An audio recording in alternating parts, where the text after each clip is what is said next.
नमस्कार। आज ना हम एक बहुत ही प्यारी पौराणिक कथा की दुनिया में चलेंगे।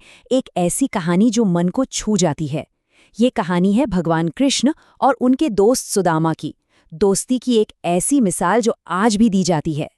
ये सिर्फ एक कहानी नहीं है, बल्कि कह सकते हैं एक एहसास है। एक ऐसा एहसास जो हमें दोस्ती के असली मतलब को समझाता है। तो तैयार हैं? चलिए इस खूबसूरत सफर की शुरुआत करते हैं। तो सबसे पहले मिलते हैं इस कहानी के दो सबसे अहम किरदारों से। ये दो ऐसे दोस्त थे जिनकी दोस्ती वो समय और हालात से भी कहीं ज्यादा बढ़ी थी। देखिए, इनकी दोस्ती की जड़ें ना बहुत गहरी थीं। ये दोनों गुरुकुल में साथ पढ़ते थे, साथ में खेलते थे और कमाल की बात तो ये है कि कभी-कभी भूखे पेट भी एक दूसरे के साथ हंसते थे।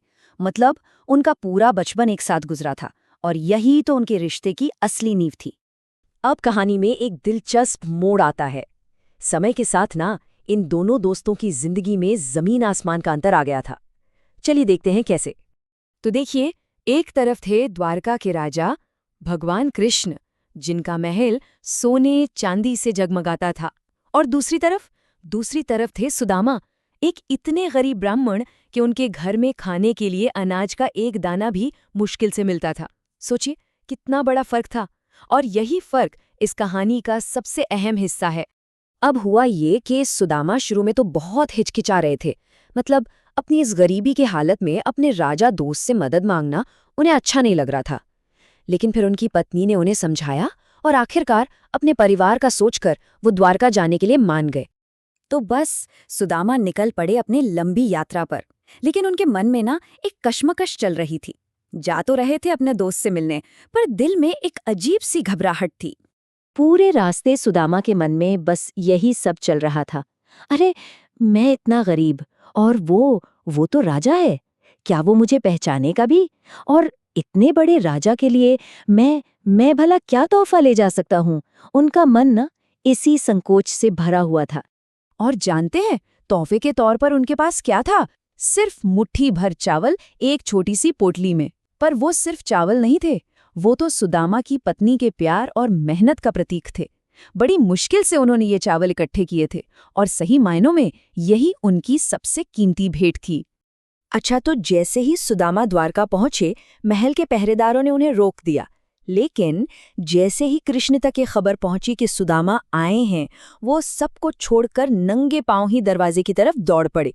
उन्होंने सुदामा को जोर से गले लगा लिया और महल के सारे सेवक तो बस हैरान होकर देखते रह गए जब राजा कृष्ण ने खुद अपने हाथों से अपने दोस्त के पैर धोए। और फिर आता है कहानी का वो पल जो दिल को छू जाता है। कृष्ण ने सुदामा की वो छोटी सी पोटली खोली और उसमें से चावल निकालकर बड़े प्यार से खाने लगे।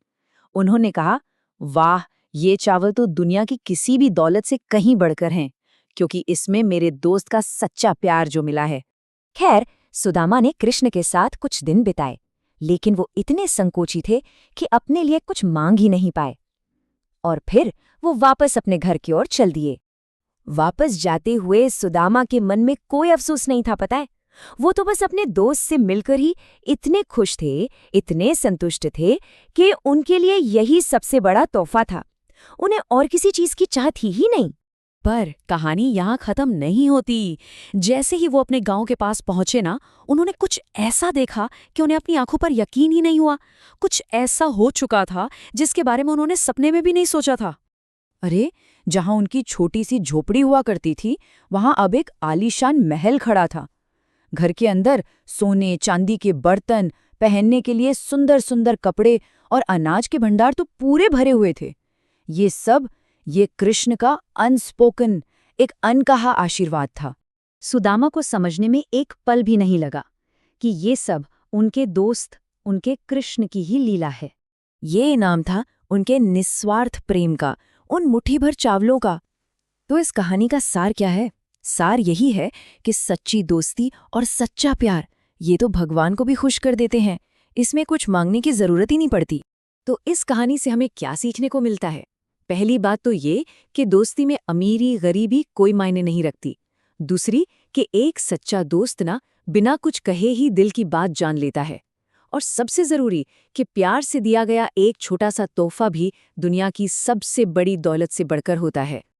और आखिर में ये कहानी हमें एक सवाल के साथ छोड़ जाती है।